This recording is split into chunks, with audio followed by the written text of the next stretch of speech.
Okay guys, so just a quick review on this greenhouse that we recently got.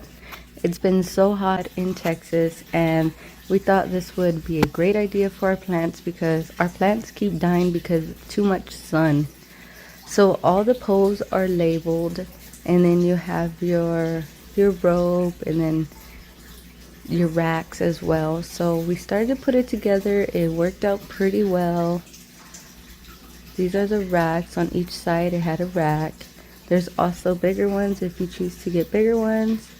And then we put the green part over it, and it just worked out perfectly. It zips down and zips up as well, or you can also roll the flap up so it can get a little breeze in there.